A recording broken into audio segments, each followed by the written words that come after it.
नमस्कार जोहार। आप देखना शुरू कर चुके हैं ओबीसी टाइम्स। उत्तर प्रदेश में लगातार एनकाउंटर का सिलसिला थमने का नाम नहीं ले रहा है। तमाम जो छोटे बड़े नाम हैं चिन्हित करके एनकाउंटर किया जा रहा है। अभी हालिया मामला मंगेश यादव का था। हालांकि मंगेश यादव कोई पहले यादव नहीं थे जिनकी हत्या हुई।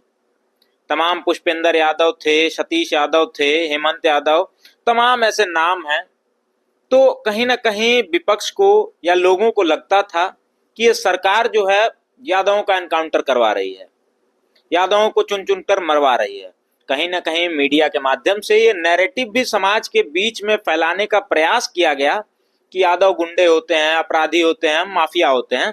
तमाम पूरे देश में मेन स्ट्रीम की मीडिया ने ये भ्रामक खबरें, भ्रामक न्यूज फैलाने का काम किया था, यादवों की छवि को धूमिल करने का काम किया था।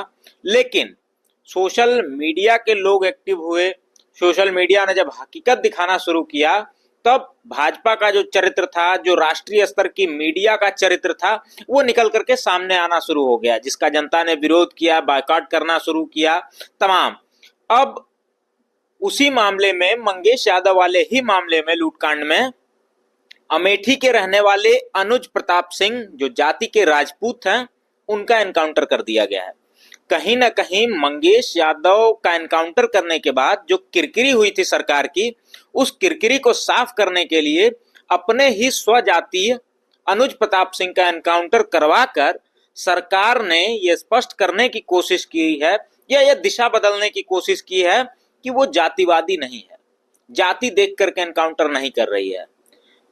हालांकि इस मामले में जो वकील हैं, खास करके समाजवादी पार्टी से जो लोग जुड़े हुए हैं, वो काफी सक्रिय नजर आए। तमाम लोगों ने मानवाधिकार में जो है मामले को पहुंचाया, केस को पहुंचाया। इसी विषय पर बात करने के लिए हमारे साथ प्रदीप कुमार जी हैं, जो समाजवादी पार्टी के अधिवक्ता सभा के पूर्व प्रदेश अध्यक्ष रह चुके हैं और वर्तमान में समाजवादी पार्टी के राष्ट्रीय सचिव भी हैं।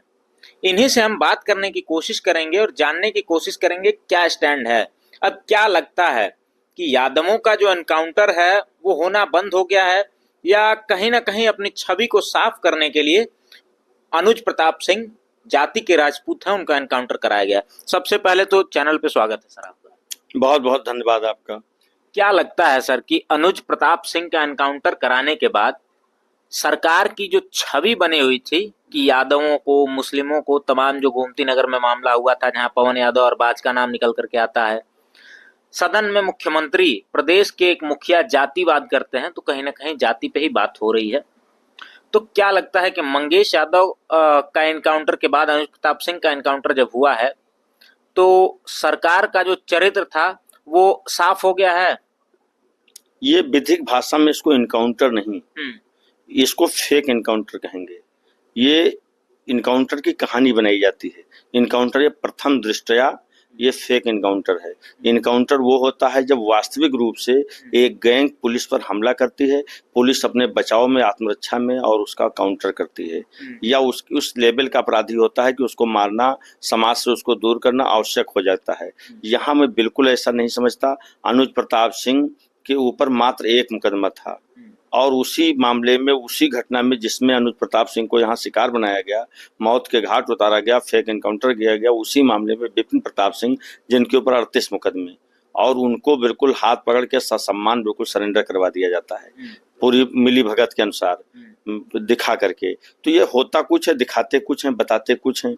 तो ये इनका चरित्र इसी तरह का है। दोहरे चरित्र के लोग हैं, इनके विषय में क्या कहा जाए। लेकिन कुल मिलाकर के मंगेश यादव हत्याकांड से जो सरकार की फजीहत हुई और इसका जो तमाम सवाल खड़े किए गए, उस फजीहत को दूर करने के लिए, उस फजीहत से बचने के लिए, उस पर पर्दा डालने के लिए सरकार ने अनुज प्रताप सिंह को चुन लिया। और इनको कोई दिक्कत नहीं है।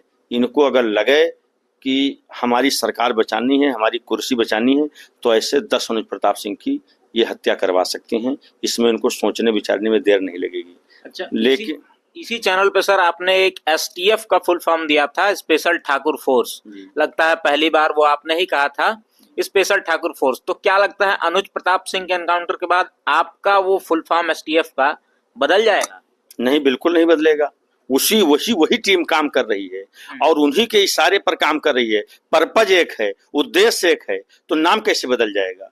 उसमें उद्देश्य उनका साफ है। उसी तरह उसी व्यक्ति जिसके तहत उसका वो सब काम हुए, उसी तहत ये भी काम हो रहा है। अनुज प्रताप सिंह की ये हुई और इसमें माननीय राष्ट्रीय अध्यक्ष जी ने इसकी कड़े शब्दों में निंदा की है और ये फेक इनकाउंटर है और ये भी अनुज प्रताप सिंह पीडीए परिवार के सदस्य हैं और इसलिए पूरी समाजवादी पार्टी इस फेक इनकाउंटर की कड़ी निंदा करती है। अनुज सिंह तो जाति के राजपूत हैं सर, फिर वो पीडीए परिवार के सदस्य कैसे हो गए?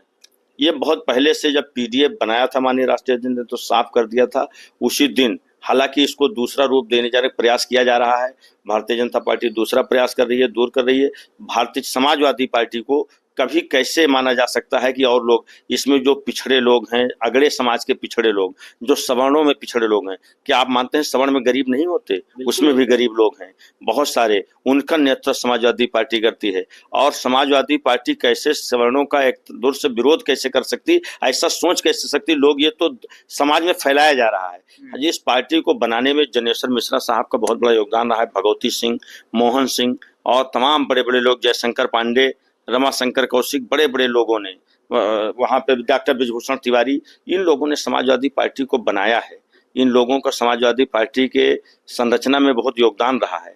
तो समाजवादी पार्टी ये कैसे सोच सकती कि ये केवल पीडीए का मतलब पिछड़ा दलित अल्पसंख्यक, उसमें जो है अगड़ा भी है। ये सब जो है उसको बार बार राष्ट्रीय अध्यक्ष जी ने उद्धृत किया और आज भी उनका मैं एक ट्वीट पढ़ रहा था, उन्होंने कहा 90% पीडीए। तो ऐसे तो 85 पर हम 15 का नारा लगाया जाता है, वो 90 क्यों कह रहे हैं? वो 90 इसी बात के लिए कह रहे हैं कि जो 5%, वो जो 15% में जो 5% मतलब जो अगड़े में पिछड़े हैं, उनका भी नेतृत्व समाजवादी पार्टी करती है। उनकी बात तो ये अनुज प्रताप सिंह उसी तरह से उस पीडीए परिवार का सदस्य हुए। यहाँ कोई ऐसा नहीं कि जातीय उन्माद और जातीय भेदभाव समाजवादी पार्टी नहीं पड़ती। ये जिम्मा केवल भारतीय जनता पार्टी ने अकेले रखा है और वही इसके लिए काफी है। तो विपिन सिंह जो था सर, जिसके ऊपर आप बता रहे हैं 38 मुकदमे थे, क्या विपिन सिंह का इतना तगड़ा लिंकअप था जिसकी वजह से या जिसके संरक्षण में उसका एनकाउंटर नहीं हो पाया, केवल सरेंडर करा दिया? बिल्कुल, जितने बड़े बड़े अधिकारी अपराधी हैं उनका सबका लिंकअप है और सब बचे हुए हैं। नहीं, बार बार हमारे राष्ट्रीय अध्यक्ष जी माननीय श्री अखिलेश यादव जी ने बार बार कहा कि 10 माफियाओं की सूची जारी, टॉप 10 माफियाओं की सूची जारी करे उत्तर प्रदेश सरकार। क्यों नहीं कर रही है? इसका मतलब आप लोग किस बात से घबरा रही है सरकार?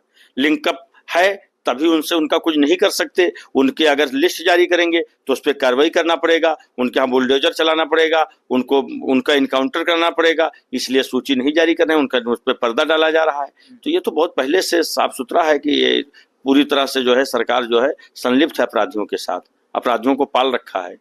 अच्छा, एसटीएफ जो कह रहे हैं अपराधियों को पाल रखा है, तो अपराधी कहीं ना कहीं पुलिस के ही भेष में है, क्योंकि उसमें जो डीके शाही थे जिन्होंने मंगेश यादव का एनकाउंटर किया था, उनकी वाइफ को महिला आयोग का सदस्य बना दिया जाता है। उसके बाद अब की स्थिति ये है कि डीके शाही का नामो निशान मीडिया से गायब हो चुका है। तो कहीं ना कहीं क्या लगता है कि डीके शाही को बचाने की कोशिश भी हो रही है? बिल्कुल, हमने क्या कहा कि पूरी फजियत से उसमें डीके ठाकुर भी शामिल हैं, सरकार की मंशा में सब लोग शामिल हैं। उस पूरी फजियत से बचने के लिए ही ये अनुज प्रताप सिंह का एनकाउंटर किया है। ये तो क्षत्रिय समाज को सोचने की जरूरत है। क्या क्षत्रिय समाज इस बात को बर्दाश्त करेगा कि उसके कमजोर वर्ग का आदमी मारा जाए? और कुछ लोग अगर इसे क्षत्रिय समाज बर्दाश्त कर रहा है तो ठीक है, वो सरकार का समर्थन करे। मैं तो इसके साथ नहीं हूँ। न समाजवादी पार्टी ऐसी चीज हो सकती है और समाजवादी पार्टी सबको साथ लेके चलती है। और अनुज प्रताप सिंह के मामले को माननीय राष्ट्रीय जी ने उठाया है। आगे भी जहाँ लड़ाई लड़नी पड़ेगी, आवाज उठानी पड़ेगी, सदन में कहीं भी वो आवाज उठाई जाएगी। हमारे राष्ट्रीय अध्यक्ष जी इसके लिए तत्पर हैं। वो कभी जात पात और भेदभाव की राजनीति नहीं करते, जात धर्म की राजनीति नहीं करते। अच्छा, समाजवादी पार्टी सर जब एनकाउंटर हो जाता है, हत्याएं हो जाती हैं, तभी किसी की आवाज उठाती है क्या? क्योंकि मैंने देखा अभी हालिया एक समाजवादी पार्टी के ही पदाधिकारी हैं, लोहिया वाहिनी के शायद राष्ट्रीय अध्यक्ष हैं या छात्र सभा के,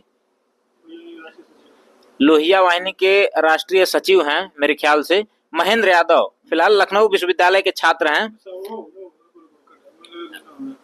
छात्र सभा के राष्ट्रीय उपाध्यक्ष। हाँ, तो वही तो कह रहा था। ठीक, कोई नहीं, ठीक है, शुरू करो।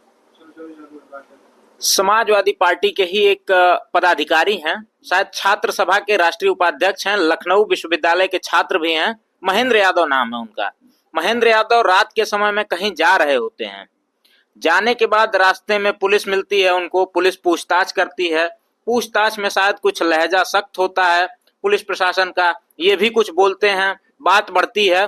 उसी में पुलिस का एक बयान निकल करके आता है, पुलिस उनसे कहती है उनके अनुसार कि यहां से शांतिपूर्वक निकल जाओ, नहीं तो मंगेश यादव बना दूंगा।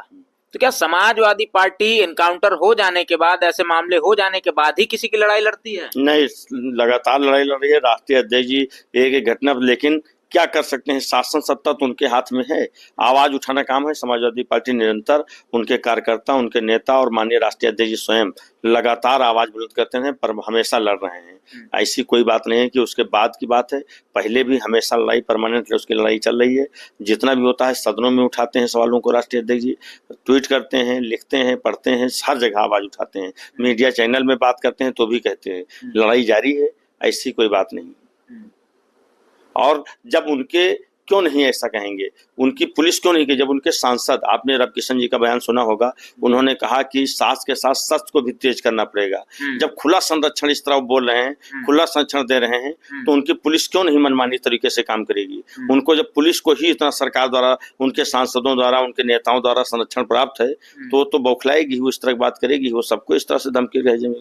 बहुत फिलहाल जीना बहुत मुहाल हो गया है इस सरकार में, और बहुत मुश्किल काम है। चारों तरफ से लोग हमेशा दहशत भरा जीवन जी रहे हैं पूरी तरह से। अच्छा सर, आप बताइए एक चीज, आप भी शायद हिंदू ही हैं? जी बिल्कुल हिंदू हैं, तो आप लड़ाई क्यों नहीं लड़ते हैं? क्या हिंदू वाकई में खतरे में है? मैं तो ये बता दूं, मैं तो पिछड़ा हिंदू हूँ। हिंदू में अच्छा, भी जो हिंदुओं में भी मतलब अब बांट दिया गया है क्या, अगड़ा हिंदू पिछड़ा हिंदू? बिल्कुल पिछड़ा हिंदू है। जब हमें मंदिर जाने पे धुलवा दिया जाता है, अगर हम भी हिंदू होते और भी लोग हिंदू होते, आप देखिए राष्ट्रीय अध्यक्ष का बंगला धुला गया, वहां पे जहाँ पे भी आप इटावा में देखे घटना हुई जिसको मशीन से बहुत देर तक पानी से धोया गया, तो हम लोगों से जाने से जब मंदिर अपवित्र हो जाता है तो निश्चित तौर पे हम लोग पिछड़े हिंदू हैं। दूसरी कैटेगरी दो तो बांटी गई, हमने थोड़े बांटा है, ये हम नहीं कह रहे हैं, ये उन्हीं लोगों ने जिन्होंने धर्म बनाया है, जो धर्म की राजनीति कर रहे हैं, उन्होंने हमको अलग कैटेगरी में रखा है, तो हम उसको पहचाने। अच्छा, तो हिंदू बचाने की लड़ाई सर लड़ कौन रहा है? अगड़ा हिंदू लड़ रहा है कि पिछड़ा हिंदू लड़ रहा है? उसकी क्योंकि आह्वान जो हुआ है, आह्वान तो एक शायद मेरे ख्याल से अगड़े हिंदू ने किया है, रवि किशन जी ने किया है जी। तो लड़ाई लड़ेगा कौन आखिर? क्या अगड़ा हिंदू तलवारें लेकर, बंदूकें लेकर, हथियार लेकर के सड़कों पे उतरेगा हिंदुत्व बचाने के लिए, या पिछड़ा हिंदू उतरेगा? कैसे बच सकता है हिंदुत्व जब दो कैटेगरी में बांटा जाएगा? अब आप कितनी रोज आए दिन घटनाएं कि किसी की पगड़ी छीन ली गई, कोई कुर्सी बैठा गया तो उसको मारा गया, कोई घोड़ी चढ़ लिया तो उसको उतार लिया गया, तो इस तरह की घटनाएं होंगी तो कैसे फिर ये हिंदुत्व बचेगा? हिंदुत्व पे तो लगातार प्रहार हो रहा है। राम मंदिर का निर्माण हुआ, उसमें जब हिंदुत्व पे सही बात पे और नियम कानून की बात उठाई, शंकराचार्यों ने हिंदू रीति रिवाज की बात की, उनको दरकिनार कर दिया गया, तो हिंदुत्व इस तरह से कैसे महफूज रहेगा? जो हिंदुत्व, जो धर्म शास्त्र वेद शास्त्र जिसके आधार पर जो बताया गया, उसको दरकिनार कर दिया भारतीय जनता पार्टी ने। तो भारतीय जनता पार्टी में तो दो कैटेगरी हैं और दो जगह हैं।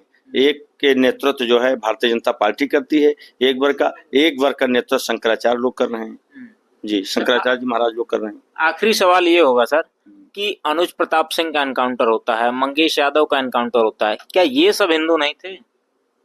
बिल्कुल, अगर हिंदू होते तो क्यों ये, इसीलिए तो हिंदुत्व की बात मैं समझता हूँ, तभी आपसे मैंने कहा है। इससे पिछले बार में क्या कि ये दोहरे चरित्र की सरकार है, ये दोहरे चरित्र वाली पार्टी है भारतीय जनता पार्टी। ये कहती कुछ है, करती कुछ है।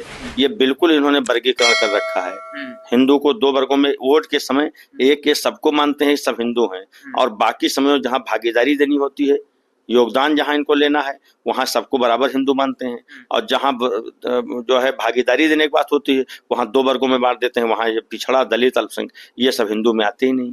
आखिरी सवाल रहेगा सर, आखिरी सवाल ये रहेगा कि क्या जिस तरह से मंगेश यादव की लड़ाई समाजवादी पार्टी ने लड़ने का काम किया, क्या अनुज प्रताप सिंह की लड़ाई भी समाजवादी पार्टी लड़ेगी? आप तुरंत, माननीय राष्ट्रीय अध्यक्ष ने ट्वीट किया, और समाजवादी पार्टी जहां जहां भी अन्याय होता है, अन्याय के खिलाफ समाजवादी पार्टी खड़ी है, माननीय राष्ट्रीय अध्यक्ष जी खड़े हैं, और वो कभी कोई भेदभाव नहीं किए हैं। जो भी पार्टी फंड, आप बताइए 838 लोग वहां 130 लोग हापुड़ में मर गए, घटना हुई, भगदड़ मची, क्या उन्होंने जात पूछ के सबको 1-1 लाख रुपया दिया?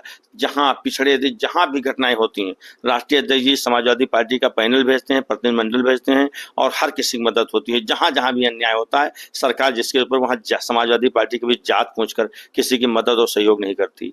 सिर्फ और सिर्फ अन्याय जहां जहां अन्याय होता है, अन्याय के खिलाफ समाजवादी पार्टी हमेशा अपनी आवाज बुलंद करती है और बुलंद करती रहेगी। बहुत बहुत धन्यवाद सर। ये तमाम चीजें उत्तर प्रदेश की हालात जो हैं वो किसी से छिपे नहीं है। आप भी लगातार आए दिन अखबारों के माध्यम से, टीवी के माध्यम से, सोशल मीडिया के माध्यम से, यूट्यूब के माध्यम से देखते रहते हैं। तमाम जो घटनाएं घटित हो रही हैं उत्तर प्रदेश में, तमाम जो सत्ताधारी दल के सांसद हैं, नेता हैं, उनके जो बयान आते रहते हैं, भड़काऊ बयान होते हैं तमाम, वो अपने बच्चों को पढ़ाएंगे विदेशों में, लेकिन आपके बच्चे धर्म बचाने के लिए उतरेंगे सड़कों पर। और उतरेंगे तो क्या होगा, उन्हीं मामलों में एफआईआर कर दिया जाएगा, केस लगा दिया जाएगा, एनकाउंटर कर दिया जाएगा। तथाकथित जो लोग हैं, बड़े अपराधियों को संरक्षण दिए हुए हैं, जिनके पास 38 मुकदमे होंगे, उन्हें ससम्मान पकड़ा जाएगा, गिरफ्तार किया जाएगा, जेल भेजा जाएगा, वहां पे भी वीआईपी प्रोटोकॉल फॉलो किया जाएगा। लेकिन वहीं पे जो गरीब लोग होंगे उन्हें मोहरा बनाया जाएगा, फर्जी एनकाउंटर कर दिया जाएगा।